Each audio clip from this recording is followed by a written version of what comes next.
Thiruvananthapuram in Kerala.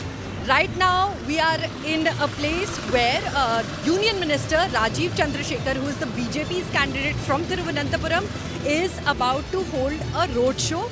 BJP President JP Nadda will be here with him and the campaign will start. So let us speak to people and understand what the mood is like, what is really going on, and let us find out. Ma'am, how do you see Thiruvananthapuram and the issues here, and are you seeing, like being a member of the BJP, are you seeing some support base grow? Growth എന്താണെന്നല്ലേ ചോദിക്കുന്നത്. അത് തിരുവനന്തപുരം നിവാസി എന്ന നിലയിൽ എങ്ങനെയാണ് ഇവിടുത്തെ കാര്യങ്ങളെ നോക്കി കാണുന്നത്? ഇവിടെ വളർച്ചയുണ്ടോ? 15 വർഷം കൊണ്ട് കോൺഗ്രസ് ഭരിക്കുന്നുണ്ട്, ഒരു വളർച്ചയില്ല, നമുക്ക് ഒരു മാറ്റവും ഉണ്ടായിട്ടില്ല. വികസനങ്ങൾ ഒരുപാട് വന്നിട്ട് നമുക്ക് കിട്ടിയിട്ടില്ല. അപ്പം കേന്ദ്രത്തിലും അതുപോലെ തന്നെ നമുക്കൊരു MP ഇവിടെ ട്രിവാൻഡ്രത്തും ഉണ്ടായി കഴിഞ്ഞാൽ നമുക്ക് ഒരുപാട് വികസനങ്ങൾ മുന്നോട്ട് കൊണ്ടുവരാൻ പറ്റും. അതിന് ആപ്റ്റായിട്ടുള്ള ഒരു സ്ഥാനാർത്ഥിയാണ്, കാൻഡിഡേറ്റാണ് ഇപ്പോൾ വന്നിരിക്കുന്നത്, ചന്ദ്രശേഖർജി. ജയിപ്പിക്കുക എന്നാണ് നമ്മുടെ ആവശ്യം. അത് ജയിപ്പിക്കുന്നതിൽ നമുക്ക് വികസനത്തിന് മാറ്റം, പറയുന്നതേ ചെയ്യൂ, ചെയ്യാൻ കഴിയുന്നതേ പറയൂ എന്നുള്ള മുദ്രാവാക്യത്തോട് മോദിജിയുടെ ഗ്യാരണ്ടി എന്നുള്ള രീതിയിൽ നമ്മൾ ജയിപ്പിക്കാൻ വേണ്ടി 100% ഇതായിട്ട് ഇറങ്ങുന്നു. ജയിച്ചു വന്നാൽ നമുക്ക് വികസനം ഉണ്ടാവുമെന്ന് ഞങ്ങൾ പ്രതീക്ഷിക്കുന്നു. All I understood was Modi's guarantee. So let us hear from Ajit. What her words stated is that for the last 15 years, like what Padmini ma'am told, for the last 15 years, Thiruvananthapuram hasn't seen any developments. So they are believing that by Rajiv Chandrasekharji's presence, Thiruvananthapuram is going to grow, Thiruvananthapuram is going to get all the developments. So it's our responsibility to make Rajiv ji win in this election and let us send him to the parliament. That is what ma'am was talking about. What kind of, how are you trying to reach out to the people? What kind of message are you focusing on? Can you throw light on that? അതായത് നമ്മൾ എങ്ങനെയാണ് ജനങ്ങളിലേക്ക് ഇറങ്ങിച്ചെല്ലാൻ ശ്രമിക്കുന്നത്, എങ്ങനെയാണ് നമ്മുടെ ഈ ഒരു ആശയത്തെ എങ്ങനെയാണ് നമ്മൾ ജനങ്ങളിലേക്ക് എത്തിക്കാൻ ശ്രമിക്കുന്നത്? നമ്മൾ BJPയുടെ നല്ലൊരു ആശയമാണ്. എന്ന് വെച്ചാൽ നമ്മളെ ഈ വികസനമാണ് നമ്മളെ ഏറ്റവും വലിയ. So the BJP's ideology itself is very good. So development is the main ideology of BJP. നമ്മൾ എപ്പോഴും ജനങ്ങളുടെ ഒപ്പത്തിനൊപ്പമാണ്. We are always with the people. That's the main ideology of BJP.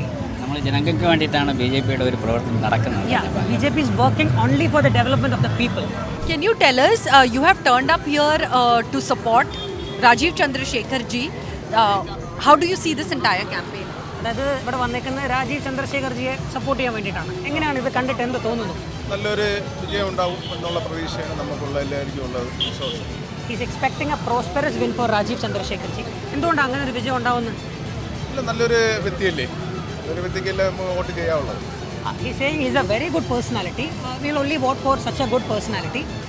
And do you think that, this time Thiruvananthapuram is longing for a change, or what is really happening here in terms of the politics here? What has really been happening? Thiruvananthapuram ഒരു മാറ്റത്തിന് വേണ്ടിയിട്ട് കൊതിക്കുവാണോ? ശരിക്കും ഇവിടെ എന്താ തിരുവനന്തപുരത്ത് സംഭവിക്കുന്നത്? നല്ലൊരു മാറ്റം വേണം. ഇപ്പൊ രണ്ടുപേരും ഭരിച്ചുകൊണ്ടിരിക്കണല്ലേ, അപ്പൊ നല്ലൊരു പുതിയൊരു നേട്ടം നമുക്ക് വേണ്ടേ തിരുവനന്തപുരത്തേക്ക്. What he's saying is of course we require a better change. The two parties, the left and right, has been ruling this place and ruining this place. So of course we want a better change. Like left and right means left and the Congress. Okay, the Communists and the Congress. Okay, so they have been ruling and you are looking for a change. Ma'am, could you tell us what was your reason for joining the BJP?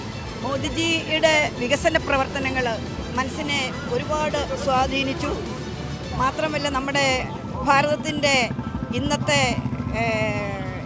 നില എന്ന് വെച്ചാൽ പണ്ട് നമ്മൾ ഒരിടവും ലോകത്തിൽ അല്ലായിരുന്നു. നമ്മളെ എല്ലാ രീതിയിലും ഇപ്പം നമ്മുടെ സാമ്പത്തികമായ രീതിയിൽ നമ്മൾ 5ാം സ്ഥാനത്ത് വന്നു.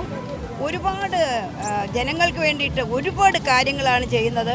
ഞാനൊരു കായിക താരമായതുകൊണ്ട് എന്നെ ആകർഷിച്ച ആദ്യത്തെ കാര്യം എന്ന് പറഞ്ഞാൽ ഒളിമ്പിക്സ് കഴിഞ്ഞ് ഗോൾഡ് മെഡൽ വിൻ ചെയ്തു വന്ന നീരജ് ചോപ്രയെ റിപ്പബ്ലിക് ഡേക്ക് തൊട്ട് അടുത്ത് പ്രധാനമന്ത്രി ഇരുത്തി.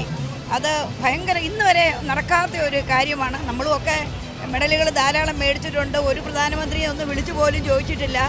എന്നാൽ മോദിജി ഒരു ഗോൾഡ് മെഡൽ നമ്മൾ ഇൻ്റർനാഷണൽ ലെവലിൽ വിൻ ചെയ്യുമ്പോഴത്തേക്ക് ആ ഓരോ കായിക താരത്തിനെയും വിളിച്ച് അപ്രിസിയേഷൻ ചെയ്യുമായിരുന്നു.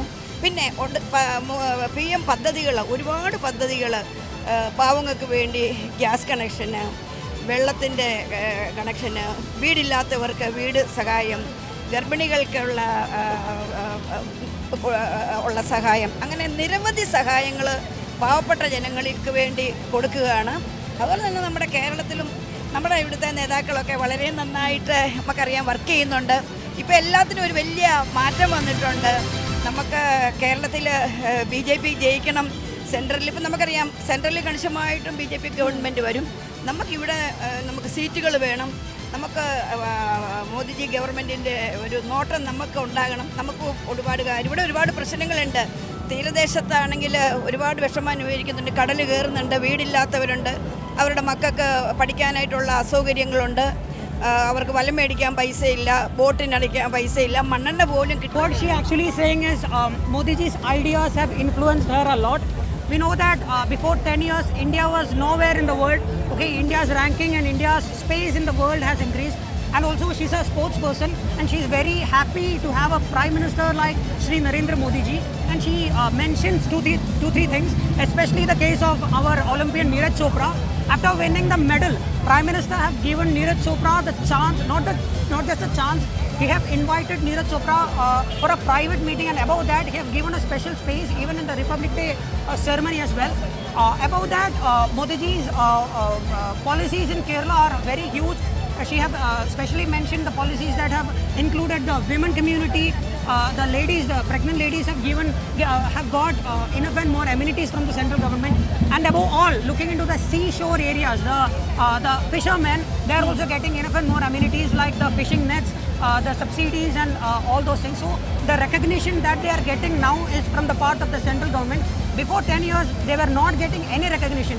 And she's especially mentioning that last 15 years, she have been in Congress and she has directly seen how the Congress was working.